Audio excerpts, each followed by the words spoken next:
ውበት፣ ጥራት፣ ምቾት በአንድ ላይ ከጎልደን ፓላስ ሪል ስቴት በመሃል 22 ከፍ ባለ ሎኬሽን ውብና ማራኪ እይታዎችን ከዘመናዊ የአኗኗር ዘይቤና ከምቹ አከፋፈል ጋር ያገኙ። ከ495 ሺህ ብር ቅድመ ክፍያ ጀምሮ በ50% የባንክ ብድር እንዲሁም እስከ 10% የሚደርስ ልዩ ቅናሽ አዘጋጅተን ከባለ 1 እስከ ባለ 3 መኝታ ማለትም ከ86 እስከ 165 የካሬ አማራጭ የመኖሪያ ቤቶችን ይዘንሎት መጥተናል። እነዚህ ቤቶች ሲገዙ ጂምና ስፓ፣ የከርሰ ምድር ውሃ፣ በቂ የመኪና ማቆሚያ፣ ስታንድባይ ጀነሬተር፣ የልጆች መጫወቻ፣ የመዋኛ ገንዳ፣ የተንጣለለ ቴራስና የመሳሰሉትን አብረው ያገኛሉ። ልብ ይበሉ፣ ይህ ቅናሽ የወጣው ለተወሰኑ ቤቶችና ደንበኞቻችን መሆኑን ያስተውሉ። ለበለጠ መረጃና ለሳይት ጉብኝት ከታች ባሉ ስልኮች ይደውሉ። ጎልደን ፓላስ ሪል ስቴት።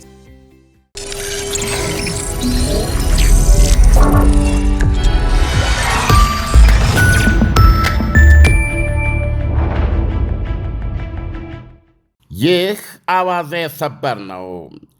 ኢትዮጵያዊው እሳተ ገሞራ ዮሚፍ ቀጀልቻ ባለፈው መጋቢት ወር ጃኮብ ኪፕሊሞ በተባለ ኡጋንዳዊ ታሪክ አቋራጭ ተነጥቆ የነበረውን የግማሽ ማራቶን ክብረ ወሰን አሜሪካ በኢራን ላይ ካወጀችው ታላቁ ቁጣ ኢፒክ ፊውሪ ባልተናነሰ የአንበሳ ቁጣ በታላቅ ገድል ማስመለሱ ተሰማ።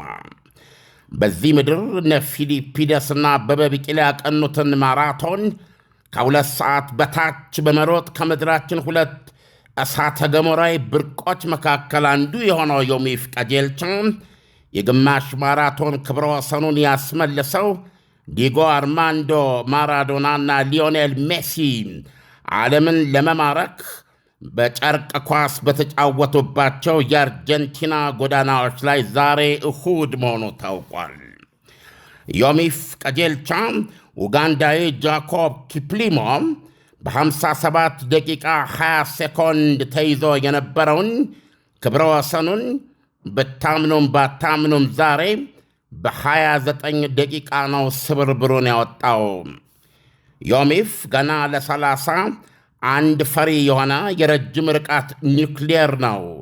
ከዚህ ቀደም በሱና በሀገሩ ኢትዮጵያ ተይዞ የነበረውን 57 ደቂቃ ከ30 ሴኮንድ የግማሽ ማራቶን ክብረ ወሰን ቀልባሹ ኡጋንዳዊ ጃኮብ ኪፕሊሞ በ10 ሴኮንድ አሻሽሎ 57.20 በማውረድ ለ5 ወራት ተምነሽንሾበት ነበረ። ይሁንና ዮሚፍ ክብረ ወሰኑን መልሶ በእጁ ለማስገባት ከኡጋንዳው ክብረ ወሰን ላይ ቀደም ሲል እንደነገርኳችሁ 29 ሴኮንዶች ገንድሶ በ56 ደቂቃ ነጥብ 11 ሴኮንድ አዲስ ክብረ ወሰን ከፍ አድርጎ ሰቅሏል። የ10,000 ሜትር የመንገድ ላይ ሩጫ ባለ ክብረ ወሰን የሆነው ዮሚፍ በዚህ ዓመቱ የለንደን ማራቶን ከ2 ሰዓት በታች በመግባት ከዓለማችን 2 ብርቅ አትሌቶች አንዱ መሆኑን ቀደም ሲል ገልጬላችኋለሁ። ከፊቱ 11 ሴኮንድ በመቅደም በ1 ሰዓት 59 ደቂቃ ከ30 ሴኮንድ በመግባት በአሸናፊነት የጨረሰው ኬንያዊው ሴባስቲያን ሳዌ መሆኑ ይታወቃል። ዮሚፍ በ1 ሰዓት ከ59 ደቂቃ ከ41 ሴኮንድ በመግባት በሁለተኛነት አሸንፏል።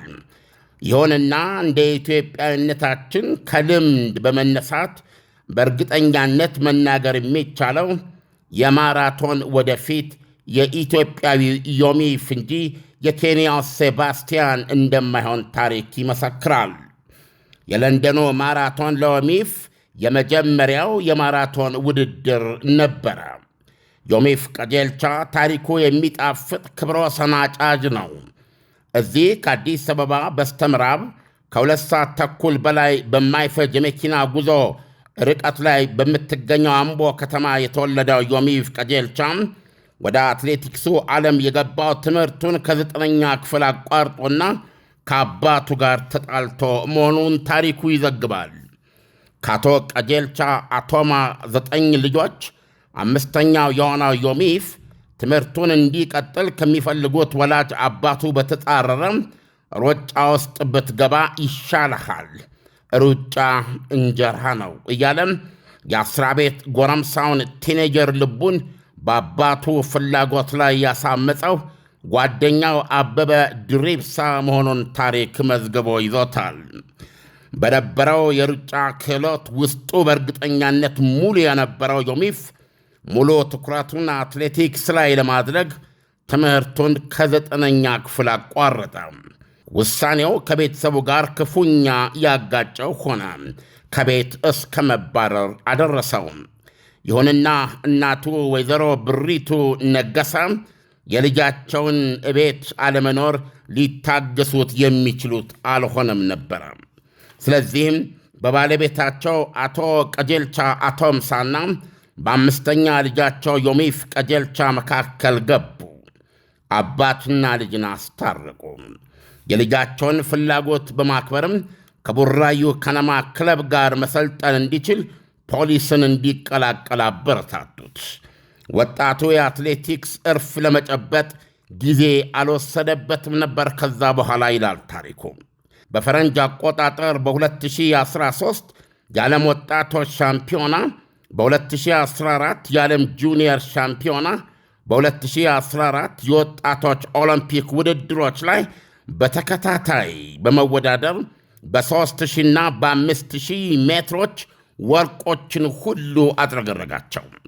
ከዛም ወደ ዋናው ውድድር በማለፍ በ2019 ማርች 3 በኢትዮጵያ የካቲት 24 2011 እሁድ ዕለት በአሜሪካ ቦስተን የቤት ውስጥ ውድድር ሳይደፈር ወይም ደፋሪ ጠፍቶለት ሩብ ክፍለ ዘመን ሊሞላ 3 ዓመት ብቻ ቀርቶት የነበረውን የሂካም ኤልጌሩዥን የ1 ማይል ወይም የ1.6 ኪሎ ሜትር የቤት ውስጥ ሩጫ ክብረ ወሰን በመሰባበር በ3 ደቂቃ 47.01 ሴኮንድ የራሱንና የኢትዮጵያን አዲስ ክብረ ወሰን አስመዘገበ። ከወዲሁ የ10 ኪሎ ሜትር የመንገድ ላይ ውድድር ክብረ ወሰን፣ የ1 ማይል ክብረ ወሰንና የግማሽ ማራቶን ክብረ ወሰን ባለቤትና ማራቶንን ከ2 ሰዓት በታች በመሮጥ በዓለም ሁለተኛው ሰው በኢትዮጵያ ሀገሩ ደግሞ መሳ የለሽ የሆነው የ29 ዓመቱ ዮሚፍ ቀጀልቻ እስካሁን ከሠራው ይልቅ ወደፊት ሊሠራ የሚችላቸው ገድሎቹ የሚያጓጉ አብቄለሽ አትሌት ነው። የልቡን መሻትና የተፈጥሮ ክህሎቱን ገና በአፍላ ዕድሜ የተገለጠለትና በተግባርም በዓለም የሩጫ መድረኮች ያሳየው ዮሚፍ በቀጣይ ውድድሮችና ኦሎምፒኮች ለራሱና ለሀገሩ ኢትዮጵያ አንጸባራቂ ድሎችን በማስቆጠር በሚቀጥሉት 2 አስርት ዓመታት የትምህርትን ፋይዳ ለሱን መሰል ወጣቶች በአጽንኦት ለማስገንዘብ የማታ ማለፊያ የሆነ 2ኛ ደረጃ ትምህርት ቤት በስሙ እንደሚያስገነባና እንደሚያበረክት ከወዲሁ እርግጠኛ ሆኖ መናገር ይቻላል። ይገርማል። በሩጫ ውድድር ውስጥ ያውም በግማሽ ማራቶን በአንድ ጊዜ 29 ሴኮንድ መጣል ወይም መስበር የተለመደ አይደለም። የብርቅ አትሌቶች ተግባር ነው። ኢሳያስ ስለ እውነት ነው የምልህ፣ ዜናውን ሳይ ልቤን የተሸበረው አርጀንቲና ውስጥ ነው የተካሄደው። ይሄ አትሌት ልቤ ውስጥ የገባው ባለፈው በለንደን ማራቶን በታሪክ ለመጀመሪያ ጊዜ ማራቶንን ከ2 ሰዓት በታች በመግባት ታሪክ ካስመዘግቡ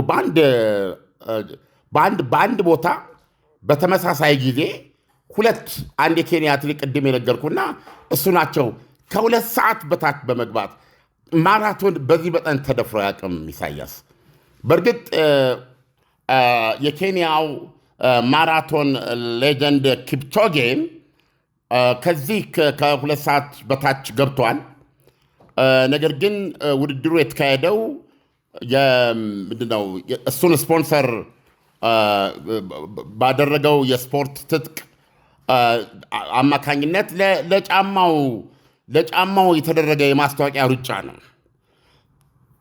ስለዚህ አትሌቱ ክብረ ወሰኑን እንዲሰብር ከጊዜ ጋር ነው የተወዳደረው። ጫማው እንግዲህ ጫማ ቤዚካሊ መሮጫ ነው።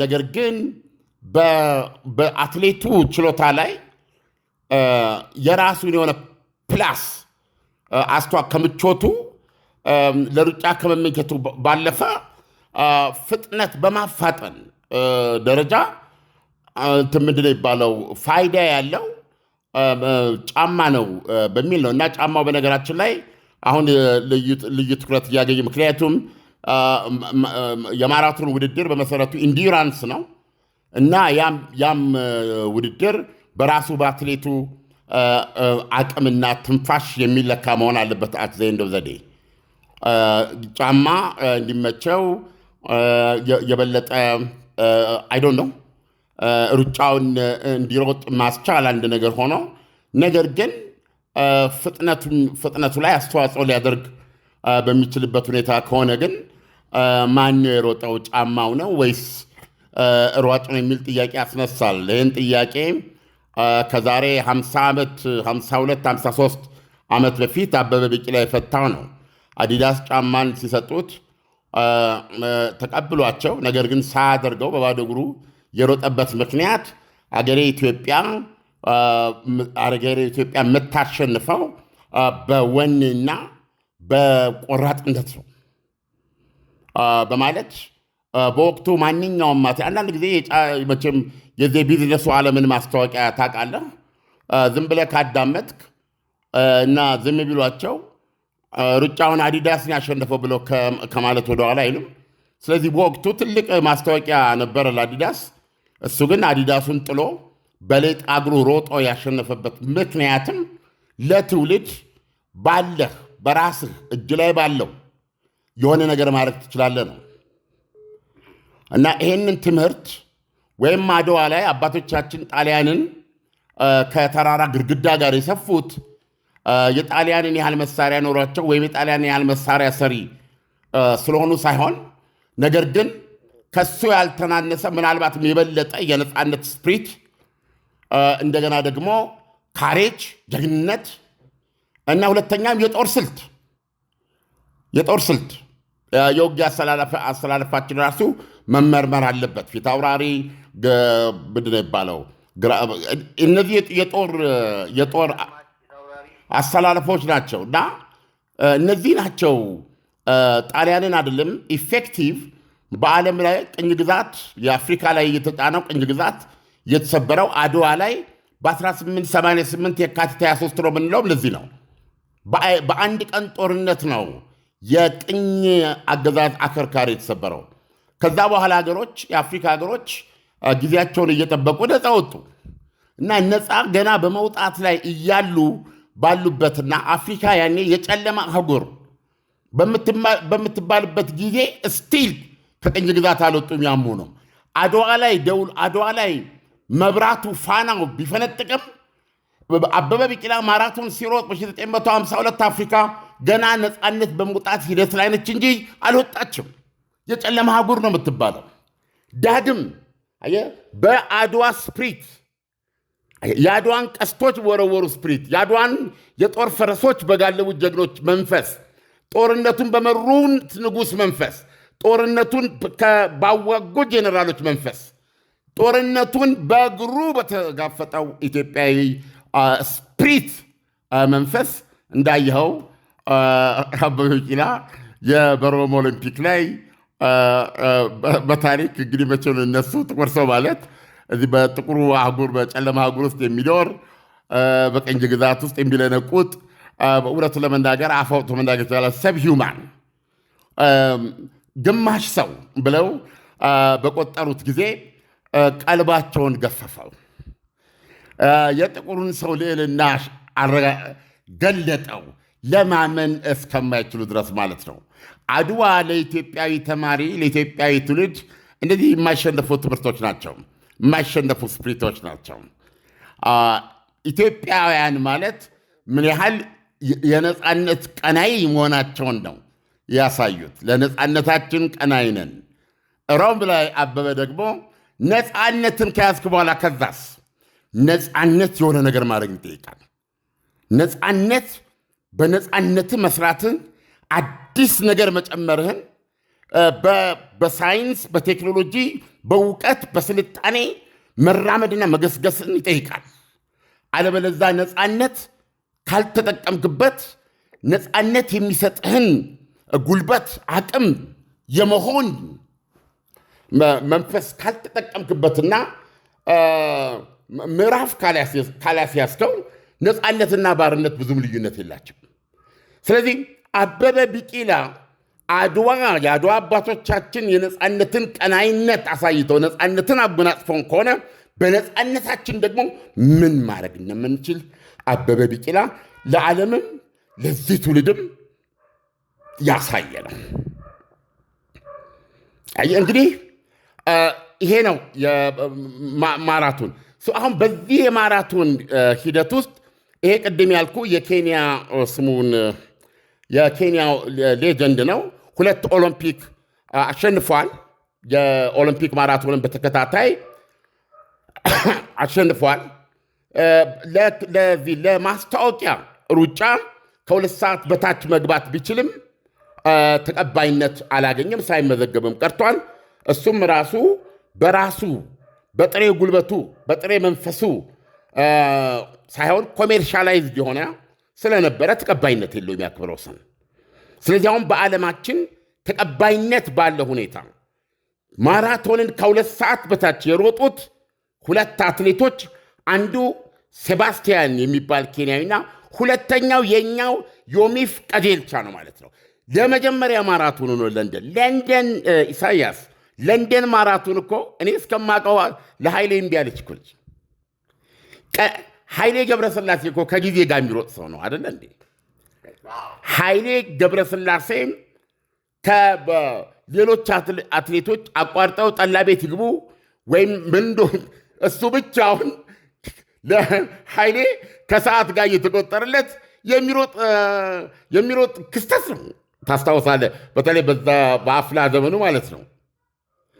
ለንደን በፍጹም ለኃይሌ እግር እምቢ አለች ነች እስከ መጨረሻው እና ለንደን ለቀነኒሳ ይሻላለች። ቢገርማል የመጨረሻ አመፀኛ የማራቶን መሮጫ ቦታ ቢኖር ለንደን ናት። በርሊን ላይ ነው ሜዳም ስለሆነ ክብረ ወሰን የሚሰባብሩት ኃይሌ በክብረ ወሰን መጫወት የጀመረው በማራቶን በርሊን ላይ ነው፣ የበርሊን ማራቶን። ከዛ በኋላ ቀነኒሳም ቀጥሎበታል። አሁን ዮሚፍ ቀጀልቻ ታምር የሰራው የት ነው? በአመፀኛዋ ለንደን ላይ ነው። በመጀመሪያ ሩጫው ከ2 ሰዓት በታች የገባበት እና እንዲህ አይነት ገድል የሰራ አንደኛም ማመን አቃተኝ በወቅቱ በሰማሁበት ጊዜ እና አሁን ይህን እድል ስላገኘው ይሄን ለመናገር ነው ይህንን የሰራሁት። ኢሳያስ ዓለም በተለይ ሩጫን በምትዘግብበት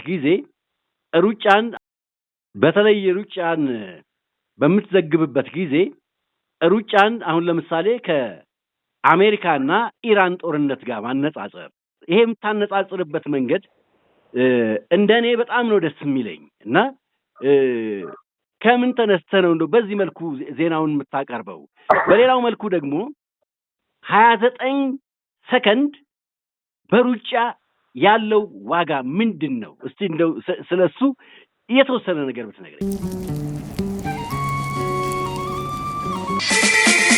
ለእኛ ጣዕም ከማንነታችን ጋር የተዋሃደ ነው። የትም ሄደን ሁሌም በቤታችን ጠረጴዛ የምግብ ማዕዳችን ላይ የምንፈልገው ያንን ያደግንበት ጣዕማችንን ነው። በባለሙያ እጆች በከፍተኛ ጥንቃቄ ታጥቦና ተበጥሮ በተገቢው ቅመማ ቅመም ተመጥኖ የሚዘጋጀውን የጋጋሪን ባልትና እንሆንላለን። ምርቶቻችን በሙቀትና በቅዝቃዜ ጣዕማቸውና መዓዛቸው እንዳይለወጥ የምግብ ደህንነትን ጠብቆ የሚያቆይ በዱባይ ሙኒሲፓሊቲ የጸደቀና ለእያንዳንዱ ባልትና ባርኮድ የተሰጠው ስታንዳርዱን በሚያሟላ ፉድ ግሬድ ማሸጊያ ታሽጎ ለገበያ የቀረበ ነው። የጋጋሪ ምርቶቻችንን በዱባይ በሚገኙ የዳኒዳን ሚኒ ማርቶች በቀላሉ ማግኘት ይችላሉ። ከቤት ወደ ቤት በጥራትና በእምነት እናቀርባለን። አድራሻችን አልበረሃ ዱባይ 24 ሰዓት ያገኙናል። ወይም በስልክ ቁጥራችን 050-347-7376 ወይም 045-85-7120 ወይም 050-954-739 መደወል ይችላሉ። በተጨማሪም በኦንላይን በተለባት፣ በኬታ፣ በካሪም፣ በዲሊበሮና በኑን ያገኙናል። ተሸጋጋሪ በእውነት ነው የምልህ 29 ደቂቃ በሩጫ ውስጥ እንዴት አድርጌ ላስረዳ? ክብረ ወሰን እኮ የምትሰብረው በማይክሮ ሰከንድ እኮ ነው። ክብረ ወሰን ስትሰብር በአንድ ሰኮንድም እኮ መስበር አያስፈልግም። በማይክሮ ሰከንድ በሰኮንድ ሽርፍራዊዎች ትሰብራለህ። 29 ሴኮንድ ግን ስቶሪ ነው። ይሄ ሌላ ታሪክ ነው። ለዚህ ነው ለምሳሌ የአሜሪካ ዘመቻ በኢራን ላይ እንደምታውቀው ኢፒክ ፊውሪ ነው የሚሉት፣ ታላቁ ቁጣ ማለት ነው። እና ዮሚፍ አርጀንቲና ላይ የሮጠው በታላቅ ቁጣ ነው። ለምን ያልከኝ እንደሆነ በሱ እጅ የነበረውን የግማሽ ማራቶን ክብረ ወሰን ኪፕሊሞ የሚባል ታሪክ አቋራጭ ኡጋንዳዊ፣ በነገራችን ላይ ኡጋንዳዎች 10,000 ሜትሩን ክብረ ወሰን ወስደውብናል መሰለኛው። ትንሽ ከስፖርቱ ስለራኩ ነው። እኔ በጣም ነው የምቆጣው፣ ምክንያቱም እኛ ጋር ሜቶዲካል ነው። የእኛ ሯጮች የረጅም ሩጫ ባለቤቶች ናቸው። አሁን አጭር ሩጫ ውስጥም እየገቡ ነው። አንዳንድ ደስ የማይሉ ነገሮች አሉ። በተለያየ የኦሎምፒክ መድረኮች ላይ እነዚህ ውጤቶች አልደገም ይላሉ። ከስፖርታችን ስለ ምግባር ከስፖርታችን መንፈስ ጋር የማይሄዱ ውርክቦች፣ ዲሲፕሊኖች እና ይሄ ናሽናሊዝም ኢትዮጵያዊነት አንዳንድ ቀን በምትፈልገው መንገድ ሳይንጸባረቅ ፍትህ፣ ችሎታን መምረጥ አለባቸው። ሙስና አትሌቲክሳችን ውስጥ እኔ እንደው ሙስና ብዙ ቦታ አትሌቲክሳችን ውስጥ የሚፈጸመውን ሙስና ግን እንደው መንግስት እዛው አትሌቲክስ በራፍ ላይ ነው ሊያንጠለጥላቸው የሚገባው ነው የምለው። በጣም እኔ በጣም የኢትዮጵያን አትሌቲክስ ነገ ራሷ ኢትዮጵያ የእድገት የስልጣኔ መንገድ ምንድን ነው ግራ ገባኝ ብትል ብላ የምትወስደው አትሌቲክሳችን ቅዱስ ነው፣ ሴክርድ ነው፣ ፍጹም በችሎታ ላይ እየተገነባ በታይም በጊዜ ውስጥ ራሱን እየለወጠ ራሱን እያበዛ የመጣ ገብቶሃል። የእኛን የትምህርት አቅጣጫ ሊመራ የሚገባው ነው አትሌቲክሳችን፣ ልንማረው የሚገባው ነው አትሌቲክሳችን። ኢሳያስ ሰው እንዲህ አይነት መነሳሳ።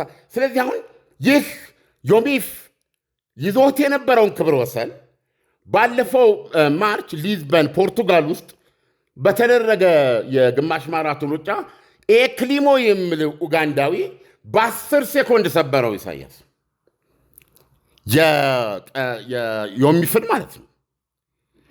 አሁን ዮሚፍ የሮጠው ክብረ ወሰኑን ለማስመለስ ነው። አየህ፣ ክብረ ወሰኑን ለማስመለስ የሮጠበትን ቁጣ ለመግለጽ ስል ነው አሜሪካ ወደ ኢራን የሄደችበትን ኢፒክ ፊውሪ ያነጻጸርኩበት ምክንያት ቀጀልቻ ውስጥ የነበረውን ንዴት ነው። ንዴት ስልህ ክብርን የማስመለስ አይመጥነውም። ማነው ክሊሞ? እንደ ክሊሞ አይነት የታሪክ አቋራጮች አሉ፣ ታሪክ ሰሪዎች አይደሉም። ስለዚህ የተነጠቀውን ክብረ ወሰኑን የነጠቀው ይህ ኡጋንዳዊ ነውና የሱን ውጤቱን ክብሩን ያስመለሰው በ29 ሴኮንድ ሰብሮ ነው ማለት ነው። በኡጋንዳው ተይዞ የነበረውን ክብረ ወሰን በ29 ሴኮንድ ነው። 29 ሴኮንድ በአትሌቲክስ ውስጥ ምንድን ነው ብትለኝ በገንዘብ ደረጃ $1,000,000 ነው። 29 ሴኮንድ ለመስበር ልብ አድርግ። የኤልጌሩዥን የ1 ማይል ክብረ ወሰን ቦስተን ላይ የሰበረው ዮሚፍ ነው። ያ ክብረ ወሰን 22 ዓመት ሰባሪ ጠፍቶለት ታፍሮና ተከብሮ እንደ ጣዖት ሲመለክ የነበረ ነው። ገብቷል። አውርዶ የከሰከሰው ዮሚፍ ነው። ስለዚህ ክብረ ወሰንን በ29 ሴኮንድ መስበር በእውነት ነው የምነግርህ ገድል ነው የሚባለው። ለዚህ ስል ነው ሁለቱን ቁጣ የሚለውን ነገር ስሜቱን ተወራ ለማሳየት ነው የሞከርኩበት። ኢሳያስ ዓለም ብዙ ጊዜ ሩጫን ስትዘግብ፣ በተለይ ኢትዮጵያ የምትሳተፍበትን ሩጫ ስትዘግብ የምትዘግብበት መንገድ ራሱ በጣም ይለያል። የድምፅ ቶኔሽንህ ይለያል፣ ፍጥነትህ በጣም ይለያል። ሩጫና ዓለምን እንደዚህ ያስተሳሰራቸው ምንድን ነው? እስቲ እንደው የተለየ ነገር ካለ በተለይ ማራቶን።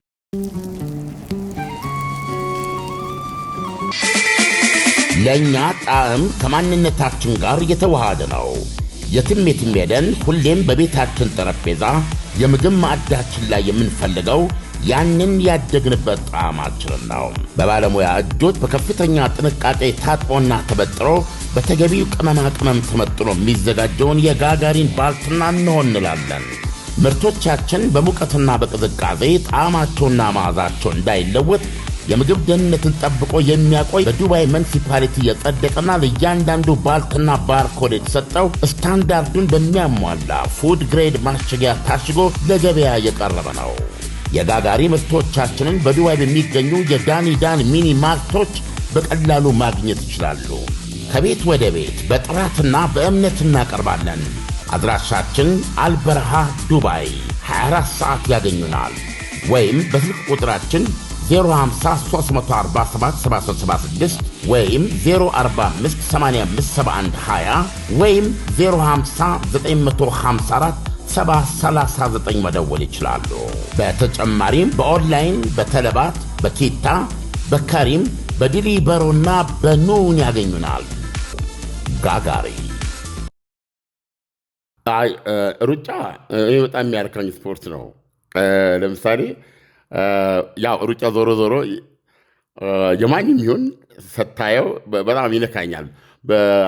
በተለይ መጨረሻ ላይ የሚኖረው ውድድር በጣም ነው።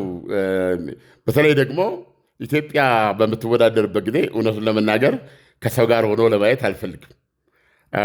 እኔ በአትሌቲክስ ጉዳይ ያ ሕፃኑ ዓለምነህ ነኝ። ያ አቧራ ላይ የሚንከባለል ዓለምነህ ነኝ። ያ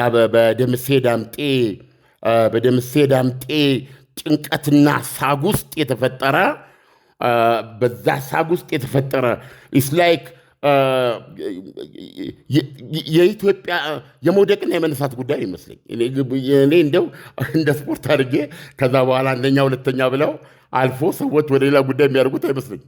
እንደ ሞት ነው የማየው። ስለዚህ ደግሞ እድለኛ ስለሆነ ቅቤን የሚያጠጡ ሯጮቻችን ወንድ በለው ሴት በለው ቅቤን የሚያጠጡና በእውነት እኛ በጣም በእንዲህ አይነት ድል የረሰረስንና ኦነስትሊ አትሌቲክስ በጣም ነው የምወደው፣ ያው ከኢትዮጵያ ድል ጋር ማለት ነው።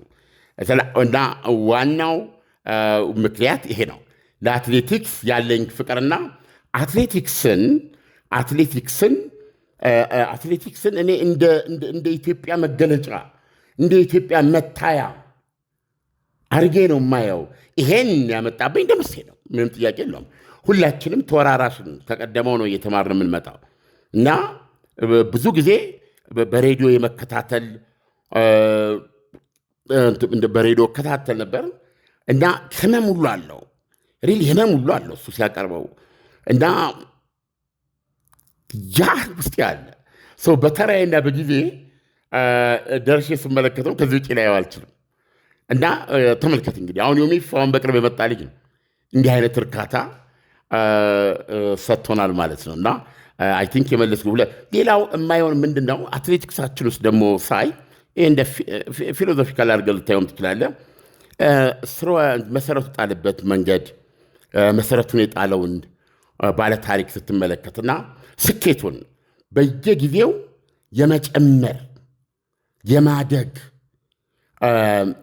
የመብዛት አቤ ማራቶን ሮጥ አይደለም።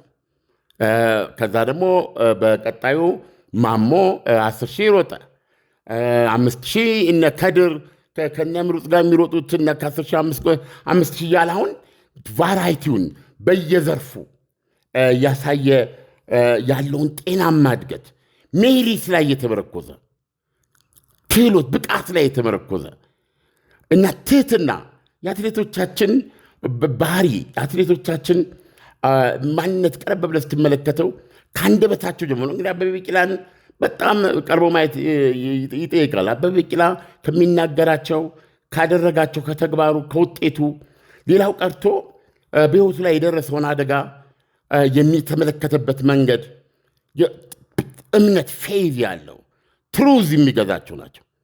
በጣም ለባልንጀራ የታመኑ ናቸው። አበበ ቢቂላና ሳይወዳደር ቢቀርም አሁን 100ኛ ዓመቱን አከበረ። ማነው ዋሚ ቢራቱ በሁለቱ መካከል የታየ ታላቅነት፣ አንዱ ለሌላው የሚሰጠው ምስክርነት እኮ ታሪክ እኮ ነው። ሁላችንም ከዛ መቀዳት አለብን። ይሄንን የት ነው የምታየው ኢሳያስ? አየህ አትሌቲክሳችን ለብቻው የሚጠና የሀገራችን ታላቅነት መንገድ እሱ ነው። የሀገራችን የአንድነት የሀገራችን የፍቅር በጋራ ብዙ አቅም አለን። በጋራ ስንሰራ በጋራ ስንንቀሳቀስ ተርፎን ለሌሎች እንተርፋለን። እንዴት ቢግ ዌይ ማሰብ የሚቻለው በአገር ዕድሜ ማሰብ የሚቻለው የሚለውን ነገር በሙሉ አትሌቲክሳችን ውስጥ አለ እና በጣም የሚገርም አሁን ትናንት በአጋጣሚ ያው ሁሌ ያንን ዘፈን ሳይ እኔ እንዳለቀስኩ ነው። ይሄ ማንንም ለማስመሰል አይደለም። ማንስ ቁም ነገር ይላል። የቴዲ አፍሮ ቀነኒሳ የሚለውን ዘፈን ነው የምሰማው እና እሱን ዘፈን በሰማው ቁጥር ያንን ዘፈን ቴዲ አፍሮ በጣም እርግጠኛ ነኝ በቅጽበት ውስጥ እንደሰራው እርግጠኛ ነኝ። ግጥሙ ሁሉ እንዴት እንደመጣለት እንዴት አድርጎ እንደሰራው የሚገርም ነው። ግጥሞቹን የሚገርም ነው። እሱን ሳታለቅስ ማየት አችልም። ከክሊፕ ቅንብሩ ጋር እዛ ላይ አልችልልህ አለኝ እግሬ አንተን ጥሎ መግባት ኃይሌ እያለ ነው የሚያናግረው። እኔ ዘ ግሬተስት ዳያሎግ ኤቨር ብለህ ከጠየከኝ በኃይሌ ገብረስላሴና በቀነኒሳ መካከል ቴዲ አፍሮ የጻፈው ነው። ቀነኒሳ ከሱ በፊት በማላቀ ሁኔታ እየሮጠ ይገላመጥ ነበረ። እየተገላመጠ ወደኋላ ኃይሌን ያየዋል። ኃይሌ የሄደው ያመኛል እያለ አንተ ስትሄድ አጠቃላይ ቡድኑ እንደ ቡድን ሞራሉ ይነሳሳል። ገለመሌ ተብሎ ተመክሮ ኃይሌ እኮ በነገራችን ላይ መቅረት አይችልም ነበር ታውቃለህ። እያመመው ነበረ። በማነው ይሄን የፖርቱጋልን የት ነው የነጠቀው ማለት ነው። አሁን ሞከር አብሯቸው ለመሄድ በኋላ እየቀረ መጣ። ሲቀር ቀነኒሳ በቀለ እነዚህ ሰዎች እኮ አይጠይቁም እኮ በቴሌቪዥን እኮ ደጋግሞ ሊጠይቁ ይገባል። እየዞረ ይገላመጥ ነበር። እሱ ሲገላመጥ ሌሎች ሩጫውን አፍጥነው ሊሄዱ ይችላሉ ብለህ ትሰጋለህ አይደለም?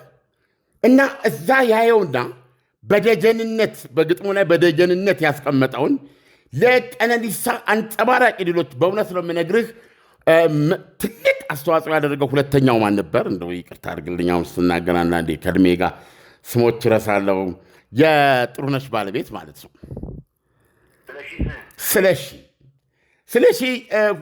ስለሺ ለራሱ ሁለተኛው ስለሺ በጣም ሀገሩን የሚወድ ስለሺ በጣም ለጓደኞቹ ውጤት ትልቅ አስተዋጽኦ ያደረገ በኢትዮጵያ መንፈስ የሚሮጥ ሰው ነው እና አሁን ቀነኒሳ ለስለሺ ይነግረዋል። ገባ ኃይሌን መጠበቅ እንዳለባቸው ማለት ነው። እና ባታምንም በዚህ በአቴንስ 10,000 ሩጫ ላይ ጠብቀውት ኃይሌ ደረሰ። የሩጫውን ቴምፖ አቀዝቅዞት ማለት ነው። ሻምፒዮናነት ማለት እኮ ይሄ ነው። ወንድ የሆነ እስቲ ቀነኒሳን አልፎ ይሂድ። ቴምፖውን አቀዝቅዞታል ቀነኒሳ። ወንድ የሆነ አልፌ ሄዳለሁ ብሎ ቢል ተቃጥሎ ነው የሚሞተው ኃይሌ ከኋላው ሲመጣ ማለት ነው። ስለዚህ ኃይሌ ሲያቀዘቅዝ ሁሉ መቀዝቀዝ ያለባቸው ማን ነው? ኃይሌ ደረሰ። በደንብ ታስታውሳለህ ይሄንን። ከዛ በኋላ ግን እንደገና ኃይሌ ወደኋላ መሸራተት ያዘ። ምን አድርጎታል? በዚህ በዘፈኑ ላይ ማንማች ገብታችሁ እንድሰሙ ነው። አልችልልኝ አለ እግሬ ኃይሌ አንተን ጥሎ መግባት ኃይሌ ይለዋል። መገላመጡን ማለት ነው። ኃይሌ ደግሞ ምንድን ነው የሚለው? ግጥሙን ደስ ይለኛል። ሳላለቅስም አልለው ነው። ወገናችን በድል ተጠምቷል እና እንትናችን ባንዲራችን ላይ ነው። ባንዲራችንን አንሳ እና እኔን ለጊዜና ለራሴ ተውኝ ይላል። የኃይሌ ስንብት ነበርና እስከ መጨረሻው አልችልልህ አለኝ እግሬ ብሎ ነው መጨረሻ ላይ ነው አንበሳ ቀነኒሳ ያለ ይህን የትውልድ ቅብብል ወርተረኛነት የሚያሳየን ማለት ነው። አየህ ይሄ ከየት መጣ? ለምንድን ነው አንድ ሯጭ ስለ ራሱ ከፊት ለፊቱ ስላለው ድል እንጂ ምን አገባው ስላለ? እንዲሁም ኃይሌን በጣጥሽ ጣልኩት ማለት ሳልነበረበትም ወይ ቢቻል መደረብ ብሎ ሊያስብ የሚችል የሰብና ጉድለት ያለበት ማዕት አለ። የእኛ አትሌቲክስ ክቡር ነው። ይሄ ክቡርነት የመነጨው ከታሪካችን ነው። አበበ ቢቂላ ሜክሲኮ በሜክሲኮ ኦሎምፒክ እግሩን አሞት ሲወጣ ማሞ ወልዴ ማድረጉን እንጃ በወታደራዊ እንትን ነው በቃ እኔ አልቻልኩም ሂድ ለኢትዮጵያ ሩጣለሁ ሮጣ አሸነፈ ማለት በመካከላቸው ያለው ክብብር በመካከላቸው ወርተረኛነት ከራሳቸው በላይ ሀገራቸውን የማስቀደም ምሳሌነት መሰረቱ በአበበ ቢቂላና በማሞ ወልዴ የተጣለ ነው። ስለዚህ አቴንስ ላይ በተግባር ያየነው በኃይሌና በቀነኒሳ መካከል ያየነው በትክክል ያንን ነው። ከየትም አልመጣም። ምንጩ አትሌቲክሳችን ነው። ሰብዕና፣ ትህትና፣ ግን ታላቅነት፣ ልምምድ፣ በጥረት በግረት በብቃት መካን እና አንጸባራቂ ውጤት ማስመዝገብ። በዚህ የተነሳ የአትሌቲክስ ልዩ አፍቃሪ ነኝ። ኢሳያስ ዓለም ወደኋላ የኢትዮጵያን አትሌቲክስ የተለያዩ ድሎችን እንዳስብ ስላደረከኝ ከወዲሁ አመሰግናለሁ። ለተገኘውም ድል አድማጭ ተመልካቾቻችን እንዲጋሩን እንኳን ደስ ያላችሁ ላለው ለትንታኔው ከወዲሁ አመሰግናለሁ። መልካም ምሽት ይሁንልን።